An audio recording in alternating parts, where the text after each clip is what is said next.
Bienvenue dans ce journal. À la une de l'actualité ce soir, la situation sécuritaire et sanitaire au centre de la réunion du Conseil national de sécurité. Rencontre présidée par le chef de l'État, le président Alassane Ouattara, ce jeudi. Un point a été fait sur les violences contre les Nigériens il y a quelques jours. Le bilan s'élève à 1 mort et 39 blessés. Plusieurs dizaines de personnes ont été arrêtées. Le ministre de la Réconciliation nationale veut accélérer le processus de paix en Côte d'Ivoire. Ce jeudi, Kouadio Konan Bertin était chez le président du Conseil constitutionnel. Mamadou Koné a dit sa disponibilité à accompagner cette mission de cohésion sociale. Il appelle les populations au vivre ensemble. Du 4 au 17 juin se tient la 15e de l'environnement et du développement durable. Annonce faite par le ministre de l'Environnement, Jean-Luc Assis, ce jeudi. Un rendez-vous pour rendre propre notre cadre de vie autour de la santé de la nature pour notre bien-être. Les populations exhortées à adhérer à cette opération. Et puis à suivre dans ce journal, le dossier politique. L'ancien président tchadien était un pilier de la lutte contre le djihadisme au Sahel. L'avenir du G5 en question après la mort d'Idriss Déby. Aujourd'hui, l'on se demande que devient ce combat. Le chef de l'État a présidé une réunion du Conseil national de sécurité ce jeudi au palais de la présidence. La situation sécuritaire et sanitaire au centre de la rencontre relativement aux affrontements entre Nigériens et Ivoiriens survenus le 19 mai. Le bilan s'élève à 1 mort et 39 blessés. À ce jour, 38 personnes ont été arrêtées. Le communiqué final vous sera proposé à la fin de ce journal.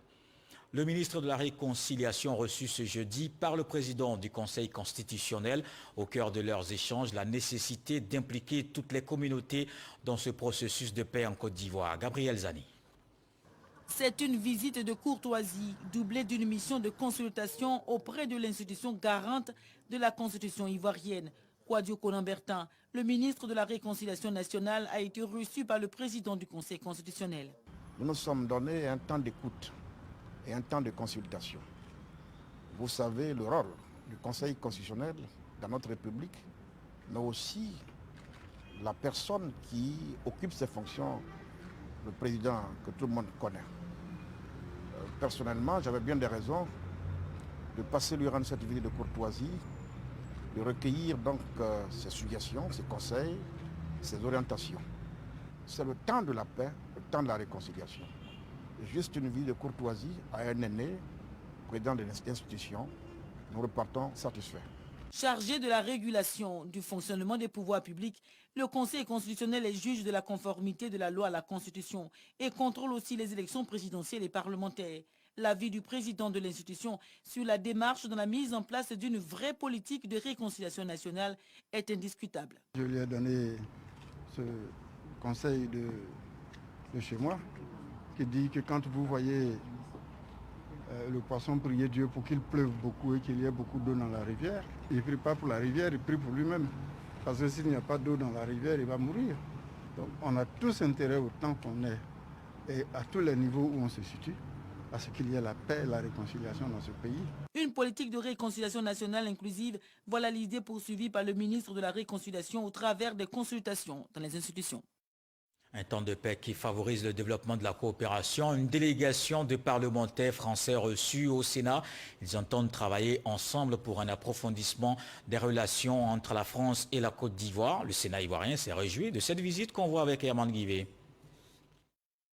Des parlementaires français, députés et sénateurs reçus à la permanence du Sénat ivoirien en visitant Côte d'Ivoire après avoir rencontré le mardi dernier le vice-président de l'Assemblée nationale. La délégation de parlementaires français a eu une rencontre ce jeudi avec le vice-président du Sénat ivoirien, Germain Anouman-Olo. Mission conduite par Patrice Anato, député de La République En Marche. Comment cette délégation de parlementaires français compte contribuer de façon concrète au renforcement de la coopération entre leurs différents pays. Nous ne saurions visiter l'Assemblée sans visiter nos homologues sénateurs, puisque les deux chambres contribuent à l'élaboration de la loi et, bien entendu, à la démocratie de nos pays respectifs. Il y a eu un déplacement du ministre Bruno Le Maire ici en Côte d'Ivoire et d'autres visites qui seront dans les prochains jours. Nous allons donc continuer à échanger entre élus, de sorte à mettre en place certainement des projets entre nos différents territoires. Nous avons parlé de coopération décentralisée. Nous nous faisons ambassadeurs des désirs que nous avons de chaque côté pour qu'ensemble nous puissions être gagnants dans les relations qui lient nos deux pays. Côté Sénat ivoirien, ce fut une rencontre riche en partage d'expériences. Il était bon de discuter, voir comment ils arrivent à diriger leur commission pour que l'impact social qu'ils en tirent, nous puissions en bénéficier. Nous voulons capitaliser les erreurs qu'ils ont pu effectuer lors de leurs différents mandats. Pour ne pas recommencer les mêmes erreurs chez nous. C'est le sens que nous accordons essentiellement à la visite de nos collègues de la France. Échange de présence symbolique, les deux délégations sont sorties satisfaites de ce temps d'échange avec la promesse de se retrouver très bientôt. Le renforcement de la coopération est aussi au cœur de ce déplacement en terre béninoise. Le président du Conseil économique, social, environnemental et culturel a démarré ce mercredi une visite de travail au Bénin. Eugène Akaolé s'est entretenu avec son homologue béninois. Les deux parties ont passé en revue les termes de l'accord de coopération liant les deux institutions. Mahama Traoré situe les enjeux de cette visite.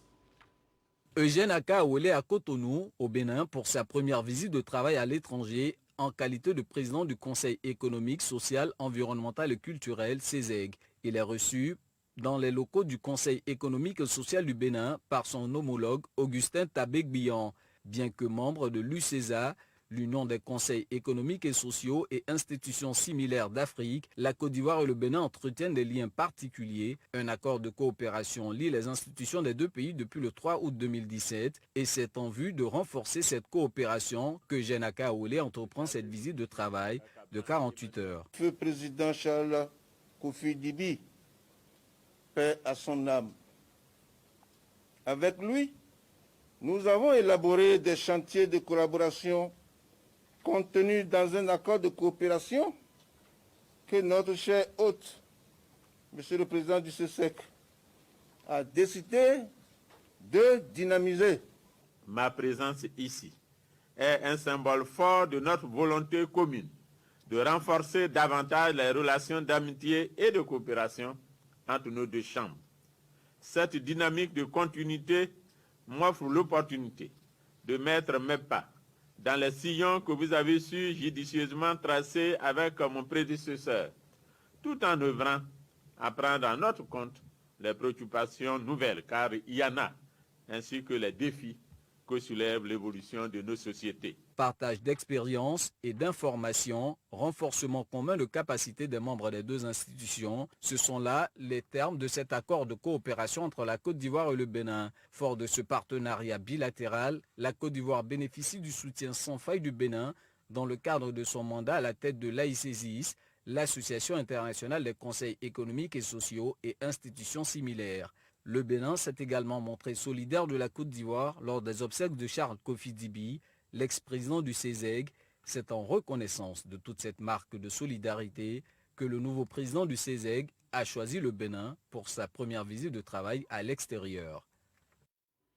C'est un des axes prioritaires de la gouvernance administrative, économique et sécuritaire du pays. La Côte d'Ivoire veut une meilleure gestion des frontières. La Commission nationale vient de lancer l'élaboration d'une politique.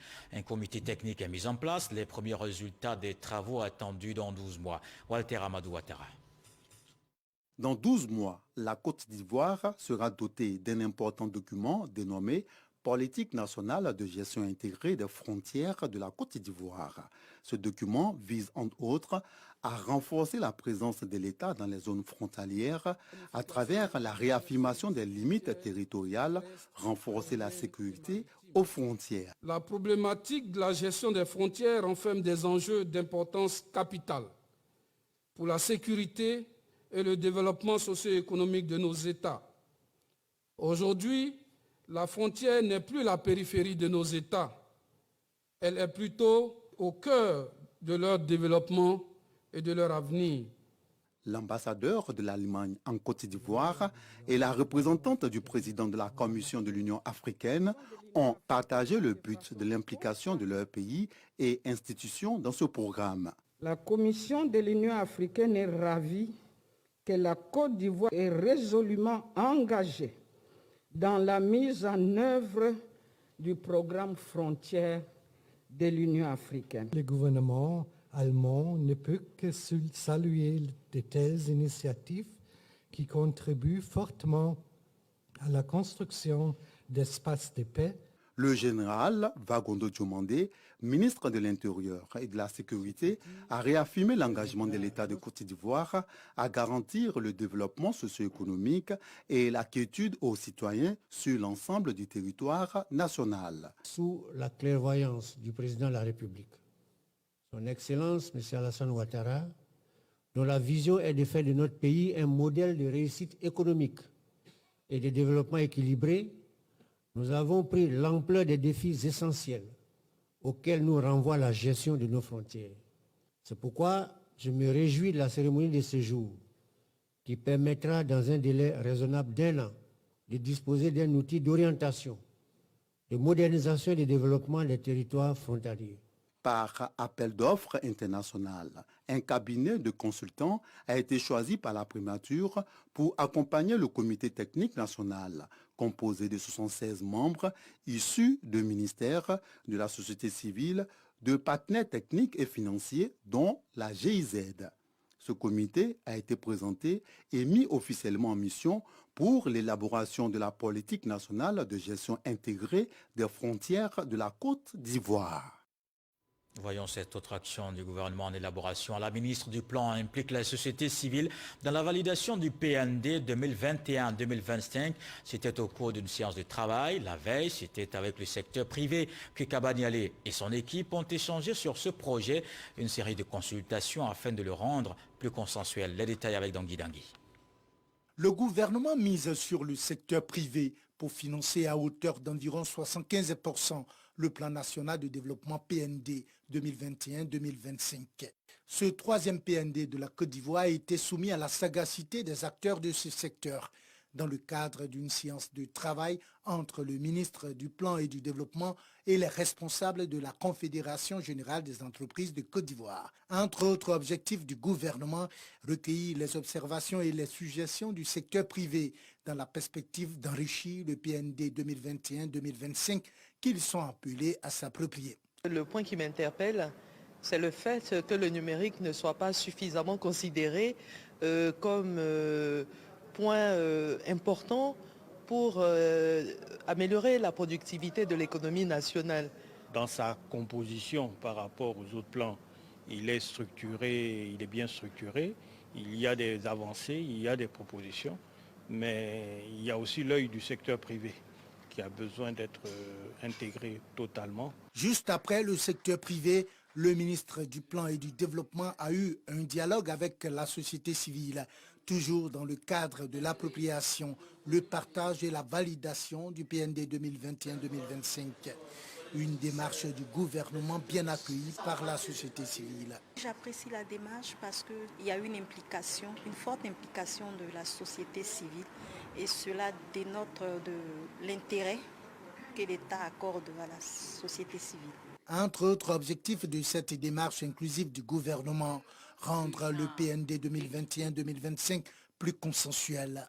Que chaque Ivoirien s'approprie le PND pour donner encore davantage de force à la question de la redevabilité. Nous allons intégrer donc toutes ces observations, présenter le PND au Premier ministre qui probablement va le faire regarder dans le cadre d'un séminaire gouvernemental. Rappelons que le budget du plan national de développement est estimé à 59 000 milliards de nos francs et vise à créer 5 millions d'emplois à terme.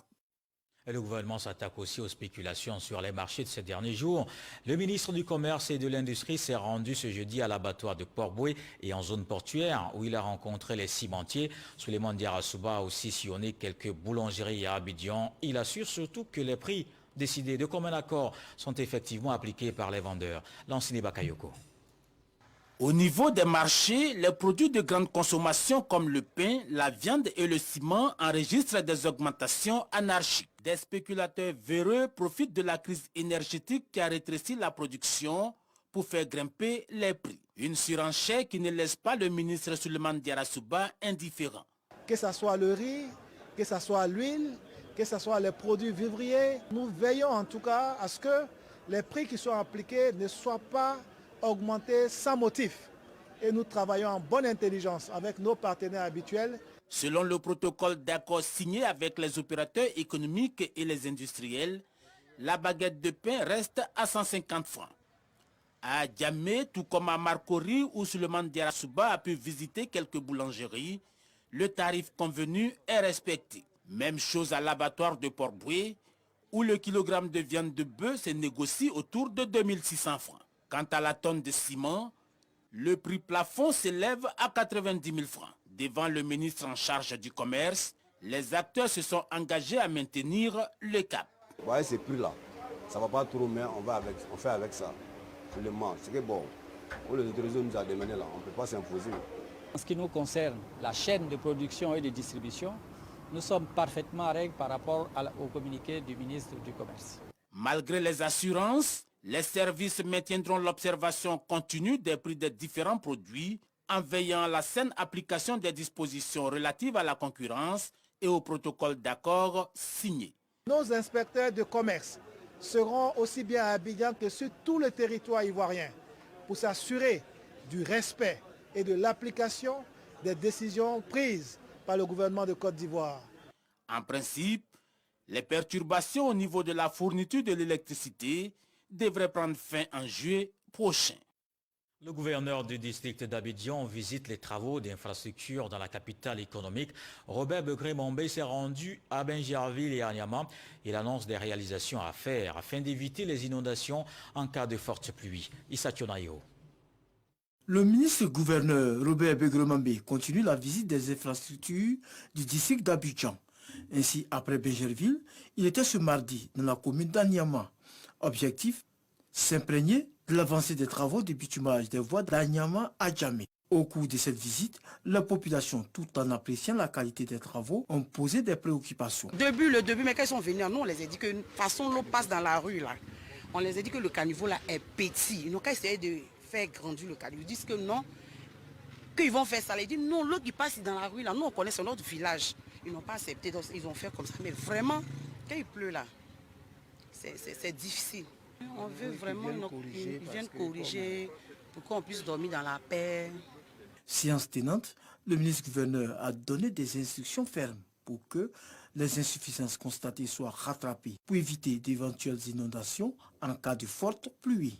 Nous avons immédiatement apporté des solutions parce que la visite aussi ça sert à ça et ça permet de mieux comprendre les problèmes décrits et immédiatement nous avons des solutions dont les populations n'ont pas à s'inquiéter. Robert Begré-Mombé a profité de cette visite pour mettre en avant les actions de développement du président de la République, Alassane Ouattara, dans les villages du district d'Abidjan. Ça rend les populations fières de leur village et qui se voient ainsi valorisées et inscrits dans la logique de développement urbain que nous connaissons. Avec l'amélioration des conditions d'accès, l'accès aux maternités sera plus facile, l'accès aux dispensaires sera plus facile et l'amélioration des conditions de circulation va encourager beaucoup de nos frères et sœurs à rester au village. Le ministre-gouverneur Robert Begré-Mombé a également mis à profit cette visite pour offrir une broyeuse aux femmes du village d'Anyama à Djamé, une manière pour lui de lutter contre la pauvreté. Dans l'actualité également ce jeudi, ouverture de la deuxième édition de Abidjan Film Summit, une initiative de la radio-télévision ivoirienne. Une rencontre internationale sur la rentabilité des œuvres audiovisuelles et cinématographiques produites en Afrique. Les acteurs vont mener des réflexions afin d'accroître la productivité. Jean-Marc Diadji. Plus de 100 acteurs du cinéma et de l'audiovisuel ivoirien en présentiel et en ligne pour la deuxième édition de l'Abidjan Film Summit. Ils échangent et discutent sur leur capacité à tirer des revenus de leur fiction télévisuelle, courts et longs métrages, et autres contenus audiovisuels. 5 panels ont animé ces assises. Les thématiques sur les conditions de rentabilité des productions locales ont par exemple été débattues. Au niveau de la rentabilité, déjà, il y a le fait de pouvoir vendre partout. Puisque nous travaillons beaucoup plus avec les chaînes de télé, pas avec les DVD et tout. Donc, il faut avoir d'abord un large réseau où on peut vraiment vendre nos contenus sur plusieurs chaînes. Pour qu'une œuvre audiovisuelle soit rentable, il y a des prérequis. C'est d'abord un bon scénario, un bon script. Il faut tout le professionnalisme des techniciens qui tournent et des réalisateurs qui tournent là-dessus. Et également, après, il faut une bonne promotion. Une bonne promotion pour que l'œuvre soit connue, l'existence de l'œuvre soit connue et puis ensuite qu'elle puisse être bien distribuée. Fosséni Dambélé, directeur général du groupe RTI, structure initiatrice de la rencontre, a exprimé sa gratitude à l'État de Côte d'Ivoire pour ses actions entreprises pour la qualité des productions audiovisuelles.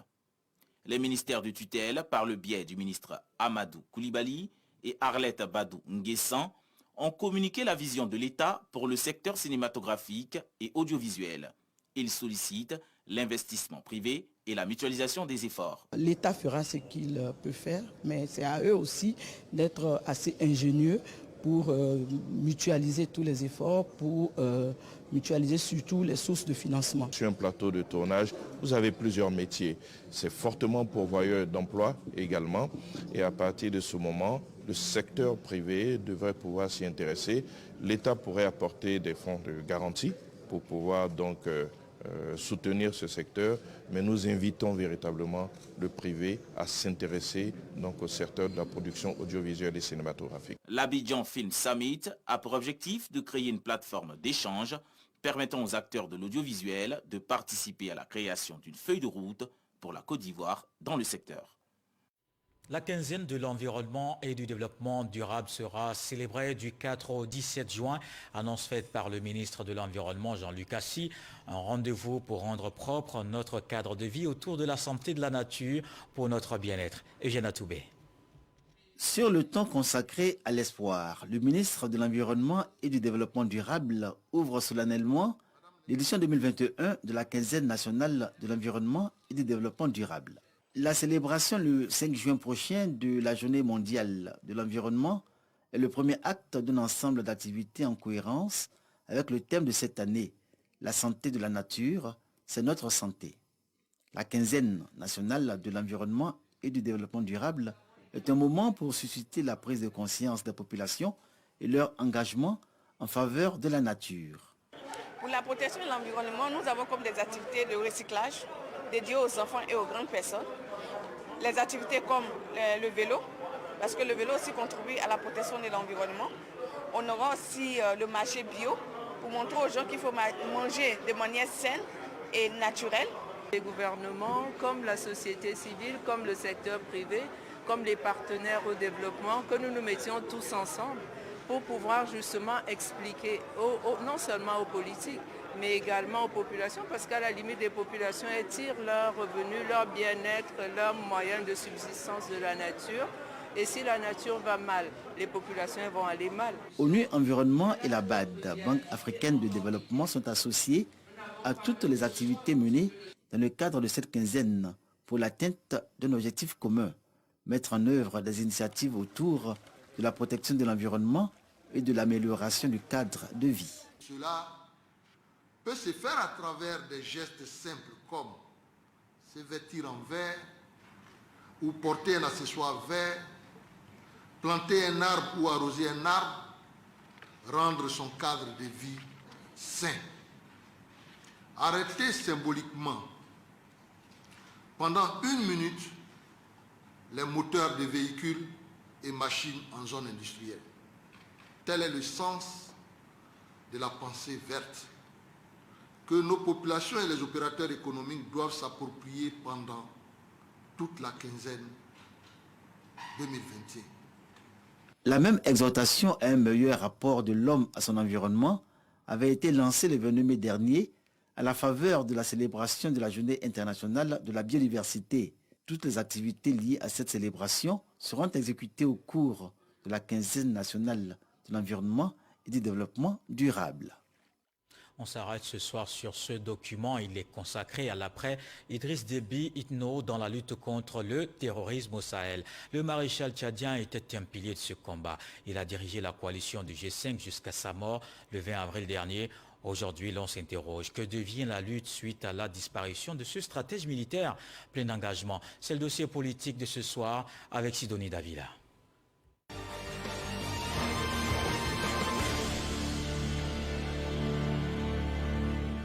G5 Sahel, action de lutte contre le terrorisme et le développement. Nous nous réjouissons des résultats obtenus dans la réalisation de nos objectifs communs. Ces objectifs, contenir l'avancée du terrorisme dans le Sahel, lutter contre le trafic de drogue, d'armes et de migrants. Voilà ce dont parle l'ancien président tchadien Idriss Déby Itno, mort après 30 ans au pouvoir. La disparition de ce stratège investi dans la lutte contre le terrorisme au Sahel et dans le bassin du lac Tchad interroge plus d'un. Il faut dire que Déby était considéré comme un cauchemar pour les terroristes. Et donc au plan militaire, c'est un stratège qui s'en va et ça peut constituer effectivement de bonnes raisons de crainte pour la sécurité au Sahel. Le poids du président tchadien et son armée dans le G5 Sahel était conséquent. Aujourd'hui, avec son décès, la crainte de l'avancée des groupes terroristes dans le Sahel est dans tous les esprits. Composé de la Mauritanie, du Mali, du Burkina Faso, du Niger et du Tchad, 5 pays sahéliens, le G5 Sahel a été mis sur pied en 2013. À partir de 2013, les terroristes ont attaqué le Mali et depuis l'abcès malien, ils ont pu se déporter dans les pays voisins, que ce soit le Niger et le Burkina Faso en particulier, avec des incidences sur des pays côtiers comme la Côte d'Ivoire et le Bénin. C'est une conflictualité qui est transfrontalière, c'est-à-dire que ces groupes-là peuvent quitter un point A qui est situé par exemple au Burkina Faso et se rendre dans une zone frontalière qui est un point B qui est en Côte d'Ivoire. Donc comment lutter lorsque nous sommes déjà handicapés par l'obstacle des frontières? Donc il était important de mettre en œuvre, de créer un organisme de sécurité collective, une organisation sous-régionale afin de lutter efficacement contre le phénomène. Idriss Déby était le président en exercice du G5 Sahel. C'est en février dernier que le Tchad a pris la présidence tournante dont il est le plus gros contributeur. Le pays vient de fournir un bataillon de 1200 hommes pour intervenir dans la zone des 3 frontières. 500 soldats sont déployés à Our, dans le nord du pays, sans omettre les 1440 qui participent à la MINUSMA. Pendant que certains redoutent le retrait de l'armée tchadienne, d'autres pensent que le Tchad pourrait tenir son rang dans le G5 Sahel malgré l'absence du maréchal. Le système Déby est toujours en place. Voilà, celui qui l'a remplacé n'est ni plus ni moins que celui qui dirigeait le détachement tchadien au Mali, à savoir son fils, le général de corps d'armée Mahamat Idriss Déby. Et donc c'est à quelqu'un qui est lui-même rompu aux arcanes de la lutte contre le terrorisme, puisqu'il a fait ses armes, il a même été blessé sur le front. Et le CMT, l'organe qu'il dirige, le comité militaire de transition, a affirmé à plusieurs reprises que les engagements internationaux, c'est-à-dire les engagements pour ce qui concerne l'intervention du Tchad dans les pays voisins, au Mali en particulier, seront tenus. Un avis que partage cet enseignant-chercheur en sciences politiques. La mort de Déby, c'est vrai que c'est triste, mais c'est aussi un appel au rassemblement des pays d'Afrique, des pays du Sahel, pour œuvrer à avoir justement des stratégies militaires capables de constituer un frein à l'avancée du terrorisme. Certes, le système Déby demeure, mais il faut reconnaître le rôle important de la France avec l'opération Barkhane, l'allié sûr pour le G5 Sahel. Le volet stratégique, c'est Paris qui a les armes qu'il faut, qui a la logistique, qui a les satellites. Maintenant, le volet tactique opérationnel peut être conduit. Ce n'est pas soldats du Burkina Faso, du Mali, du Niger, du Tchad, de la Mauritanie. Présent aux funérailles d'Idriss Déby le 23 avril dernier, le président français Emmanuel Macron ne manquera pas de relever les valeurs de l'ancien homme fort du Tchad et l'urgence d'agir pour renforcer les capacités des pays sahéliens. Nous voilà réunis devant votre dépouille, après 3 décennies à la tête de votre pays, et tant de combats livrés avec bravoure. Les batailles que vous avez menées, je vous cite, ont toujours eu pour finalité la défense de l'intégrité territoriale de la patrie, la préservation de la stabilité et de la paix. Le Front pour l'alternance et la concorde au Tchad, FACT, est le groupe rebelle qui a lancé l'offensive qui aurait provoqué la mort du président Idriss Déby sur le champ de bataille. La junte au pouvoir a pu repousser cette rébellion, ramenant ainsi le calme au Tchad. Galvanisée par cette victoire, elle entend tenir le rôle majeur joué par le pays dans le dispositif du G5 Sahel. Le dossier politique avec Sidonie Davila, lutte contre le terrorisme, l'avenir du G5 Sahel après le décès d'Idriss Déby Itno. Allons justement dans l'un de ces pays du Sahel, au Mali. Le président et le premier ministre de transition ont été libérés. Ils avaient été arrêtés depuis le lundi, emmenés au camp de Kati par les militaires en libérant Bamdao et Mokhtar Ouane. Assimi Goïta, satisfait à une demande faite par le Conseil de sécurité de l'ONU et partagée par les principaux partenaires du pays. Le président Emmanuel Macron a reconnu ce jeudi à Kigali les responsabilités de la France dans le génocide des Tutsis de 1994 au Rwanda. Un discours très attendu où il a dit espérer le pardon des victimes, ce qu'a salué son homologue rwandais lors d'une conférence de presse commune. Ces paroles avaient plus de valeur que des excuses, estime Paul Kagame.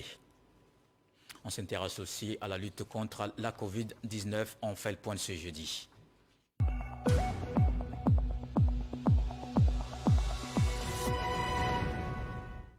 Le ministère de la Santé et de l'Hygiène publique de la couverture maladie universelle a enregistré ce jeudi 61 nouveaux cas de Covid-19, 40 guéris et pas de décès. La Côte d'Ivoire compte donc 47 146 cas confirmés, dont 46 544 personnes guéries, 301 décès et 301 cas actifs. Au total, 528 084 doses administrées contre la Covid-19. Le chef de l'État a présidé une réunion du Conseil national de sécurité ce jeudi au Palais de la Présidence. La situation sécuritaire et sanitaire a été au centre de la rencontre relativement aux affrontements entre Nigériens et Ivoiriens survenus le 19 mai. Le bilan s'élève à 1 mort et 39 blessés. À ce jour, 38 personnes arrêtées. Je vous propose le communiqué qui a sanctionné les travaux. Le président de la République, son Excellence Alassane Ouattara, a présidé ce jeudi 27 mai 2021, au Palais de la Présidence de la République, une réunion du Conseil national de sécurité. L'ordre du jour a porté sur 2 points, la situation sécuritaire générale et l'évolution de la pandémie de la maladie à coronavirus 2019 en Côte d'Ivoire. Au titre de la situation sécuritaire générale, à la suite de l'analyse faite par le ministre de l'Intérieur et de la Sécurité, le Conseil national de sécurité note avec satisfaction que depuis sa dernière réunion du 29 avril 2021, la situation sécuritaire est généralement calme sur l'ensemble du territoire. Le Conseil national de sécurité déplore cependant les affrontements entre Nigériens et Ivoiriens survenus le 19 mai 2021 dans plusieurs quartiers d'Abidjan et villes de Côte d'Ivoire. Ces affrontements ont eu pour origine la publication d'une vidéo sur les réseaux sociaux montrant des actes de violence commis sur des individus considérés à tort comme étant des Ivoiriens. Le bilan de ces affrontements s'établit comme suit. Un Nigérien décédé, 39 Nigériens blessés dont 6 cas graves, un officier de police légèrement blessé 51 commerces pillés et 22 incendiés, 14 véhicules saccagés, 21 millions de francs CFA déclarés emportés. Le Conseil national de sécurité a été informé que les enquêtes sont en cours pour identifier les acteurs et les instigateurs de ces violences. À ce jour, 38 personnes ont été interpellées par la police. Des armes blanches ont également été saisies. Le président de la République, tout en condamnant fermement ces affrontements, félicite les forces de défense et de sécurité pour avoir rapidement mis un terme aux violences.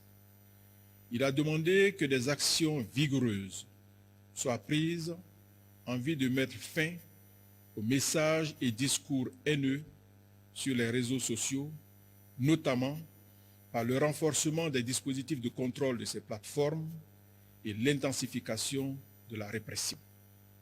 Le chef de l'État présente ses sincères condoléances à la famille de la victime décédée et formule des vœux de prompt rétablissement à tous les blessés.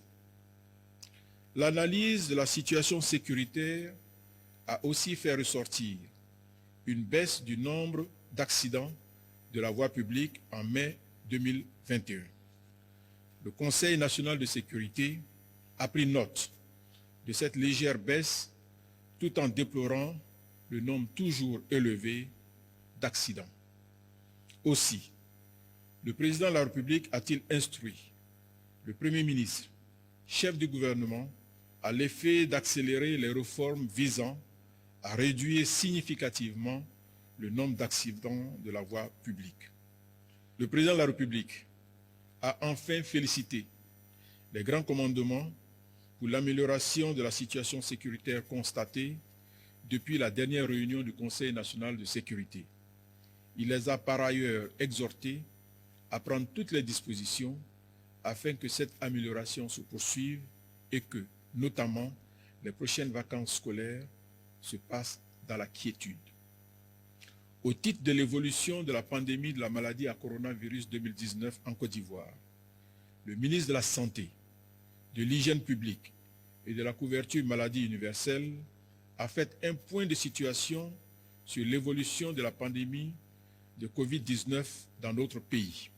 Ainsi, à la date du mercredi 26 mai 2021, la Côte d'Ivoire dénombrait 47 085 cas confirmés de Covid-19, dont 46 504 guéris, 301 décès, 280 cas actifs, et il est à noter que le nombre moyen de cas positifs a considérablement baissé d'avril à mai, avec 72 cas par jour en avril, contre 40 en mai, montrant ainsi que l'épidémie est dans une phase décroissante.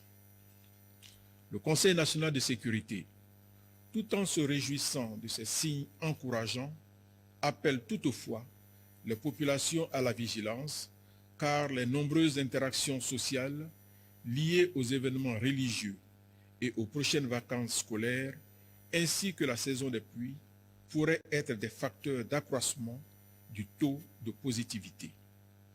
Le ministre en charge de la Santé a également informé le Conseil de sécurité que la campagne de vaccination, démarrée depuis 2 mois, a enregistré au 26 mai 2021 517 199 doses de vaccins administrées, avec plus de 56 000 personnes ayant reçu les 2 doses requises.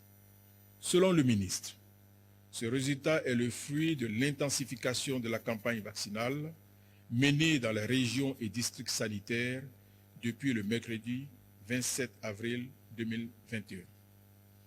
Le Conseil national de sécurité a noté avec satisfaction les chiffres relatifs à la vaccination dans notre pays. Cependant, le Conseil national de sécurité a instruit le ministre en charge de la Santé à l'effet d'éviter toute interruption dans la campagne vaccinale. À cet égard, il devra s'assurer de l'approvisionnement en quantité suffisante de doses de vaccins. Il devra notamment procéder, avec l'appui de la Banque mondiale, à l'acquisition de 2,2 millions de doses de vaccins en juin 2021, 1,5 million de doses en juillet 2021. Le ministre en charge de la Santé a également été instruit de suivre l'acquisition de 1,2 million de doses de vaccins prévues dans le cadre de l'initiative COVAX qui permettront la poursuite de la vaccination à partir de septembre 2021.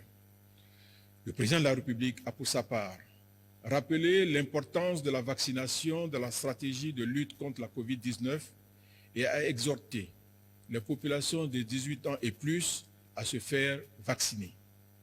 Le président de la République a également insisté sur l'importance du port du masque dans les lieux publics, la distanciation physique, le lavage régulier des mains, ainsi que sur la nécessité pour les populations à se faire tester contre la COVID-19. À cet égard, le président de la République a instruit le Premier ministre, chef du gouvernement, à l'effet de prendre toutes les dispositions pour l'acquisition, dans les délais, des masques chirurgicaux, des vaccins et des intrants nécessaires pour les tests anti-Covid-19. Le président de la République a enfin réitéré ses encouragements à tous les acteurs impliqués dans la lutte contre la Covid-19 et a invité de nouveau les populations vivant en Côte d'Ivoire à se faire tester et vacciner tout en continuant à respecter scrupuleusement les mesures barrières. Fait à Abidjan le jeudi 27 mai 2021. C'était le communiqué final de la réunion du Conseil national de sécurité présidé ce jeudi par le chef de l'État. Voilà qui met un terme à ce journal. Merci de l'avoir suivi. Ce soir, le sage nous apprend que qui n'est pas encore descendu de la colline ne doit rire de celui qui vient de perdre ses dents. Dieu le voulant, on se retrouve demain.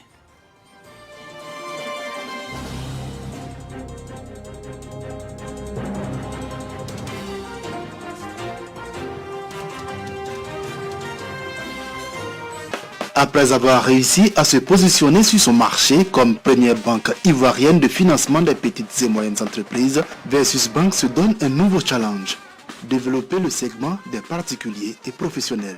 Dans cette dynamique, la banque a procédé à l'ouverture officielle de sa nouvelle agence à Abat.